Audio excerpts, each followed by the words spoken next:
بسم اللہ الرحمن الرحیم۔ بدزبان اور فحش گو اکبر ہاشمی کی حقیقت۔ محترم ناظرین، آپ نے ٹائٹل تو پڑھ ہی لیا ہوگا۔ یہ جو مضمون آپ حضرات کی خدمت میں پیش کیا جا رہا ہے، یہ مضمون مالیگاؤں کے رہنے والے مفتی محمد عامر صاحب عثمانی ملی دامت برکاتہم العالیہ کا لکھا ہوا ہے۔ انہی کی اجازت کے بعد اس مضمون کو ہمارے اس یوٹیوب چینل سے آپ حضرات کی خدمت میں پیش کیا جا رہا ہے، لہذا سارا مضمون سماعت فرمائیے۔ مفتی محمد عامر عثمانی صاحب لکھتے ہیں کہ موجودہ ٹیکنالوجی کے دور میں جہاں بہت سی آسانیاں پیدا ہوئی ہیں، دین سیکھنے اور سکھانے کے متعدد ذرائع وجود میں آئے ہیں، وہیں ان ذرائع سے گمراہیاں بھی بڑے پیمانے پر پھیلائی جا رہی ہیں۔ یوٹیوب سے جہاں ہم علماء ربانیین کے ایمان افروز بیانات سنتے ہیں، محققین علماء کی تحقیقات سے مستفید ہوتے ہیں، وہیں دین کا پختہ علم نہ رکھنے والوں کے بے بنیاد گمراہ کن باتیں اور دین کے نام پر بدزبانی اور فحش گوئی کرنے والوں کی بکواس بھی سماعتوں سے ٹکراتی ہیں۔ ایسے ہی لوگوں میں ایک نام اکبر ہاشمی کا ہے، جو پونے کا رہنے والا ہے، جس نے اپنی دیہاتی زبان اور مسخرے پن سے اپنے یوٹیوب چینل کے سبسکرائبرز میں کافی اضافہ کر لیا ہے۔ مفتی عامر عثمانی صاحب دامت برکاتہم العالیہ لکھتے ہیں کہ اصلاح معاشرہ کے نام سے اس کے آڈیوز کا سلسلہ دراز ہو کر ویڈیوز تک آ پہنچا، جس میں یہ شخص انتہائی غلیظ زبان کے استعمال کے ساتھ ساتھ ایسے مضحکہ خیز حرکتیں بھی کرتا ہے جس سے گمان ہوتا ہے کہ بہت سے لوگ اسے بطور تفریح بھی دیکھتے ہوں گے، لیکن انہیں معلوم ہونا چاہیے کہ اپنی بدتمیزی، بدزبانی اور فحش گوئی کی وجہ سے یہ آدمی سخت گناہ گار ہوتا ہے، جس پر متعدد احادیث میں وعیدیں وارد ہوئی ہیں، جن میں سے چند احادیث یہاں ذکر کی جاتی ہے تاکہ اس عمل کی قباحت وضاحت کے ساتھ معلوم ہو جائے۔ حضرت ابو امامہ رضی اللہ تعالیٰ عنہ حضرت صلی اللہ علیہ وسلم سے نقل کرتے ہیں کہ آپ نے فرمایا، شرم و حیا اور زبان کو قابو میں رکھنا ایمان کی دو شاخیں ہیں، جبکہ فحش گوئی اور لاحاصل بکواس نفاق کی دو شاخیں ہیں۔ زبان کو قابو میں رکھنے کا ایمان کی شاخ ہونا اور فحش گوئی و لاحاصل بکواس کا نفاق کی شاخ ہونا اس اعتبار سے ہے کہ مومن اپنی حقیقت کے اعتبار سے شرم و حیا، انکساری، مسکینی و سلامتی طبع کے جن اوصاف سے مزین ہوتا ہے، وہ اپنے اللہ کی عبادت، اپنے اللہ کی مخلوق کی خدمت اور اپنے باطن کی اصلاح میں جس طرح مشغول منہمک رہتا ہے، اس کی بنا پر اس کے بے فائدہ تقریر بیان پر قدرت ہی حاصل نہیں ہوتی، وہ اس بات پر قادر ہی نہیں ہوتا کہ اپنے مفہوم و مدعا کو مبالغہ آرائی اور زبان کی تیز و تراز کے ذریعے ثابت و ظاہر کر سکے، بلکہ وہ اس خوف سے کم گوئی کو اختیار کرتا ہے اور اپنی زبان کو قابو میں رکھتا ہے کہ مبادہ زبان سے کوئی بڑی بات نکل جائے اور وہ فحش گوئی اور بد زبانی کا مرتکب ہو جائے۔ اس کے برخلاف منافق کی شان ہی ہوتی ہے کہ وہ چرب زبانی یا وہ کوئی اور مبالغہ آمیزی کی راہ اختیار کرتا ہے اور نتیجہ کے طور پر وہ بے فائدہ تقریر و بیان، زبان درازی اور فحش گوئی پر قادر و دلیر ہو جاتا ہے۔ بہت ساری احادیث یہاں پر نوٹ کی گئی ہے، ہم اس مضمون کی لنک ڈسکرپشن میں چھوڑ دیتے ہیں، آپ اگر مضمون پورا پڑھنا چاہتے ہیں تو وہاں پڑھ سکتے ہیں۔ ایسے ہی ایک حدیث اور بیان کی گئی کہ حضرت انس بن مالک رضی اللہ عنہ سے روایت ہے کہ نبی کریم صلی اللہ علیہ وسلم نے ارشاد فرمایا، قیامت کی خاص علامات میں سے بدکاری، بدزبانی اور قطع رحمی کا عام ہو جانا ہے۔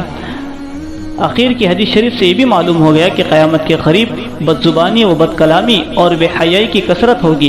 زبان سے بھی بے حیائی کی باتیں کھلے عام صادر ہوں گی اور لوگ اس کو معیوب نہ سمجھیں گے، لہذا اکبر ہاشمی کی فحش گوئی سننے والوں کو اس پر غور کرنا چاہیے کہ کہیں وہ بھی اس کے ساتھ گناہ گار تو نہیں ہو رہے ہیں۔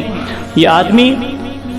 اپنے چینل سے خبروں کو بیان کرتے ہوئے خواتین اور اپنے مخالفین پر ایسے فحش اور غلیظ تبصرے کرتا ہے کہ ایک باحیا آدمی اسے سن کر شرم سے پانی پانی ہو جائے۔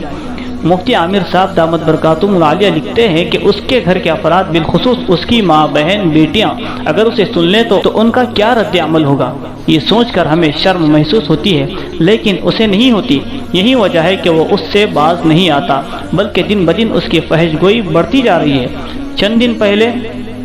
جب اس نے مسلمانوں کو شیو جینتی منانے کی ترغیب دی تھی، اس وقت استاد محترم مفتی حسنین محفوظ نعمانی دامت برکاتہم نے اس کا جم کر تعاقب کیا تھا۔ آپ اس وقت پونے ابھی تشریف لے گئے تھے، جہاں اس نے حاضر ہو کر معافی تلافی کر کے رجوع بھی کیا تھا اور آئندہ فحش گوئی اور بدتمیزی سے توبہ کر کے ایسے ویڈیوز ڈیلیٹ کرنے کی یقین دہانی بھی کرائی تھی، لیکن کچھ ہی دنوں کے بعد ہی وہ کتے کی دم ٹیڑھی کی ٹیڑھی کا مصداق ثابت ہوا۔ مفتی عامر عثمانی لکھتے ہیں کہ اکبر ہاشمی کا تبلیغی جماعت سے بھی کوئی خاص تعلق نہیں ہے، لیکن بلا وجہ ان کے اختلاف میں پڑھ کر شورا والوں کے ساتھ بدزبانی اور فحش گوئی کرتا ہے، یہاں تک کہ شورا کے اکابر علماء کی شان میں بھی بڑے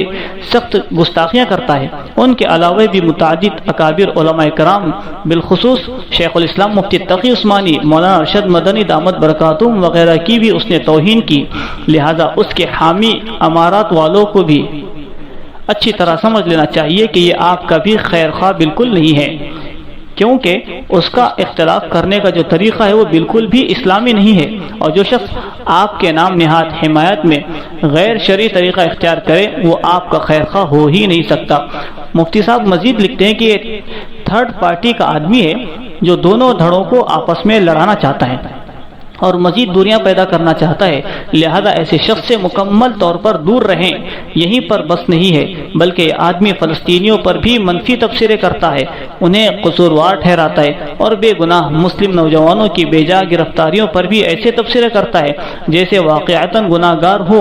اس کے تبصروں کی وجہ سے بلا شبہ فرقہ پرستوں کو بھی مواد حاصل ہو جاتا ہے، جبکہ کورٹ انہیں باعزت بری کر دیتی ہے، لیکن اس کمزرف آدمی کی وجہ سے اسلام اور مسلمانوں کی شبیہ غیروں میں خراب ہوتی ہے۔ مفتی عامر عثمانی دامت برکاتہم لکھتے ہیں کہ غالباً گمان ہے کہ یہ آدمی باطل کا آلہ کار ہے یا پھر اس کا دماغی توازن ٹھیک نہیں، کیونکہ کوئی بھی معمولی دیندار اور صحیح دماغ مسلمان رجوع کرنے کے بعد بار بار اس قسم کی غلطیاں نہیں کرے گا۔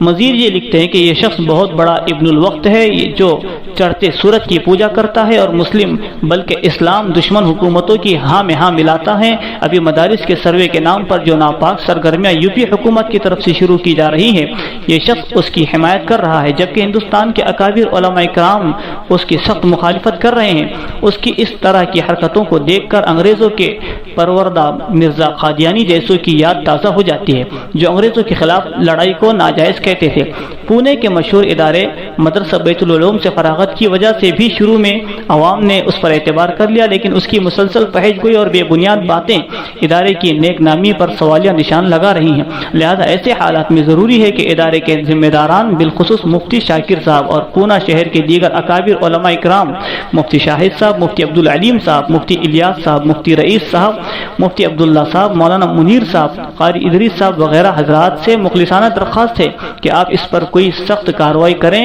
اور اس کی صنعت کو کالعدم قرار دیں اور لوگوں میں اس کے خلاف بیداری پیدا کریں۔